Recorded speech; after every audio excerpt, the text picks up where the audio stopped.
to my missile factory. I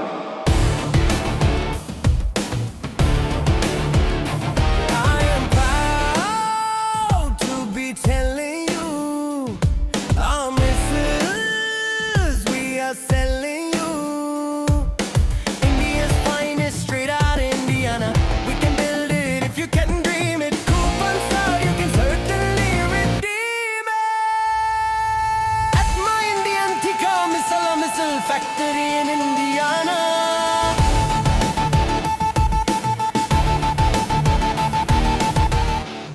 What's up, guys? Spenny. The attitude that people are just a little angry right now, a little pissed off, comes from the heritage Americans, people that were born here, whose families built this nation, who have a culture and a tradition in this land, being replaced. And replaced for the worst possible reasons, because we are inconvenient to the powerful. We cost too much money. We have too high of a standards for our workplaces and lives. We want to be able to raise a family, children, go to church. We want free time activities. We want to be able to retire someday. And these are things that, of course, create great communities and bond us to each other. Being able to see your grandchildren, that's a good thing. Being able to live in your hometown is a good thing. Of course, unless you're a multinational corporation and you need to make sure that your executives get more points in their bonuses at the end of the year. And then what you would do is you would import infinity foreigners who don't have those same traditions or desires, who will work for literal slave wages in indentured servitude towards your corporation. And then you'll replace all of those pesky Americans who have desires like, I don't know, continuing the American people and American traditions going forward. It's much easier to replace them with infinity Indians from India who are here, who work on H-1B visa programs because they're so talented, but that's not true, actually. What is true based on the data is that they'll work for pennies in relation to an actual American worker. Here's a technical lead for H-1B visa. A technical lead would be $200,000. For an H-1B Indian, it would be $95,000. So that's a 50% value for the corporation. Of course, there is no value for the American that is being replaced by someone who actually is much worse in the skill of being a technical lead. Data shows U.S. college seniors studying computer science outperform their foreign counterparts by a full standard deviation, and Indian college seniors rank the absolute worst in this performance. But they're cheap. H-1B is a scam. All available data proves this, and it's time for us to end it.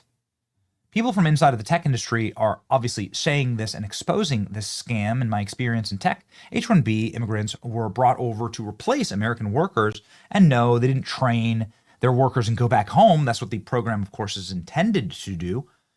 What they ended up doing is replacing them, then engaging in chain migration, bringing their entire families over here, and American workers are out of high-paying jobs, replaced. If you refuse to train the Indian who's taking your job, then you won't get your severance package. Even after they were trained, most Indians were incompetent and required American programmers to fix their code. Ladies and gentlemen, this is not a great system. And it's a system that's obviously rife with fraud, and it's a system that's being utterly and totally exposed right now. In a shocking medium, quite frankly, live on Fox News, Will Cain going through and explaining how these entry-level positions that are filled by H-1Bs that should be in access to Americans are also getting sort of decimated by AI. So it begs the question, do we actually need these unskilled, see this chart, workers in our country? They're not skilled laborers. They're not the best and brightest. We actually have a IO visa program that is intended for those, for true geniuses to come here. And I think I'm in favor of that, actually. I haven't run all the numbers, but I am totally against this. This is just destruction of American jobs for corporate profit. And for third world slavery legalized and incentivized by our government. It needs to end, and it needs to end now. Listen to this remarkable Fox News report. 70% of H-1B visa holders come from India. The other 10 to 15 come from China. It's hard to stomach when you hear that we don't have talented or skilled laborers, and consider that these jobs, these H-1B jobs, are junior level jobs, entry level jobs. And that Americans are far better at these tech jobs, actually.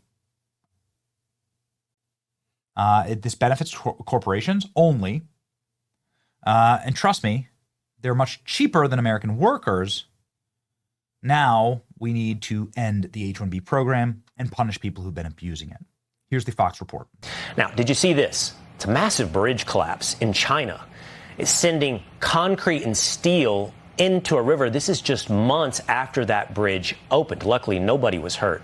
Authorities started limiting traffic a day before after discovering cracks in a nearby road and on slopes. The bridge was a big deal when it opened. It was meant to showcase China's engineering skills.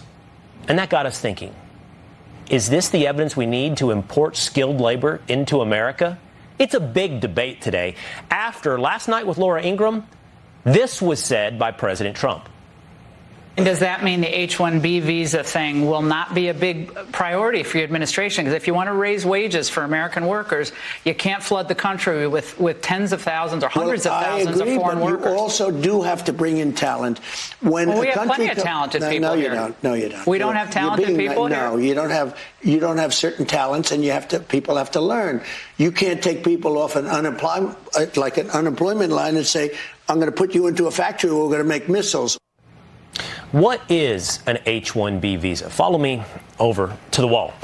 H-1B visas are a mechanism of legal immigration that is supposed to bring in skilled workers into the United States. They allow for U.S. employers to hire foreign professionals in specialty occupations. What are those occupations?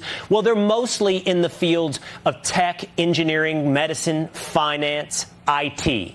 It requires that a bachelor's degree accompany that worker or higher education in a specified field. Now, here's how it works. An employer sponsors a foreign worker, and they can sponsor that visa for up to 3 years and then extend it to 6 years. Workers can apply for permanent residency later. There is a visa cap, 85,000 new visas each year. Now, of those 85,000, those are only new visas, new H-1Bs. About 400,000 every year are approved. Most of those are renewals, showing that they don't just stay for 3 years, but are renewed and extended past that time frame. Currently, there are supposedly around 700,000 H-1B visa holders in America. Now, who is coming to this country to take these high-skilled jobs? As I mentioned, STEM fields dominate the occupations, and most of the workers come from India. In fact, 70% of H-1B visa holders come from India. Another 10 to 15% come from China. 80% of H-1B visa approvals are for entry-level or junior-level jobs. That's a little hard to stomach when we hear that we're not talented enough or that we're not skilled enough for these jobs, when you consider that most of these jobs are actually at entry or junior level jobs. And it's definitely to the benefit of corporations, tech companies that can hire foreign workers, trust me on this, cheaper than American workers. This is laid out, by the way, by billionaire tech entrepreneur Palmer Luckey. There's so much H-1B abuse. You would not believe what I saw when I was in Silicon Valley. It is insane. It's obviously a program to try and replace U.S. workers with basically slave labor that can't ever escape. The H-1B abuse is crazy. And it's not just Silicon Valley. The Labor Department launched at least 175 investigations targeting potential abuses in the H-1B visa program. They alleged some foreign workers with advanced degrees paid less than what the job description said. That, of course, not only deprives American workers of that job, who have to have the going rate, but it drives down wages for visa holders and American workers. Because, of course, if you turn down the pay, you don't get the green card. This report went viral effectively because somebody actually had the temerity and the balls to just say it. This is an abusive system that is designed to be a scam on the American workers. It's a massive carve-out simply for foreigners to come and on purpose take our jobs. Take our gerbs. Well, yeah, this is exactly what JD Vance says here. And JD went viral yesterday. We're coming on over the top on this issue, sort of sensing very good political instinct. There's major problems here. JD Vance hits the nail on the head. Let's go. And you want to talk about like populism, and you want to talk about people being pissed off. Well, yeah, people are pissed off when they don't have good jobs.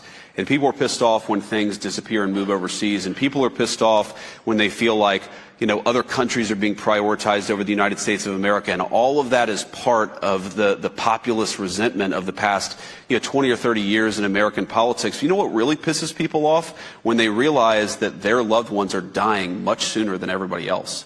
And that is a big part of the story of what's going on in Appalachia and why I think so many people in Appalachia feel left behind. I mean, my story, obviously, it's been, like you said, I'm like the golden boy. That things have just worked out for me in this really incredible way. I feel so lucky and so grateful for it. But I also feel a certain sense of guilt because there are a lot of people who grew up in families like mine who haven't had an easy life and who haven't had all this economic opportunity and who haven't had, a person that they've fallen in love with and they've been able to sort of build a stable, nice family like me and Usha have been able to build. And that gives me a sense of purpose because I want those people to have the same opportunities that I've had. But it also gives me a great sense of anger because we never should have gotten to the point that we are today. And the reason that we have is because of failed leadership, and it's failed leadership over generations. And by the way, you talk about Appalachia, you were talking about people who, though they don't have much, would take the shirt off their back and give it to a complete stranger because that's what you do. If you go back to America's biggest wars, World War I, World War II, Vietnam, which are the counties that filled their draft quotas with volunteers instead of with draftees? It's very often the parts in deep Appalachia where you've got grinding poverty, but you've also got this incredible love of country. So if any place in this country deserves not to be left behind, it's Appalachia. But on the public health stuff in particular, the numbers don't look good. And it's one of the reasons why I'm such a big supporter of what you're doing, because these are people who deserve to live better, healthier lives, but they really have been left behind by this country's leadership. More talk like that, ladies and gentlemen. Less talk about how untalented American workers are. And that's how you fix the country. Or at the very least, how you save this generation. It's your boy Benny. Like, share, and subscribe. See ya.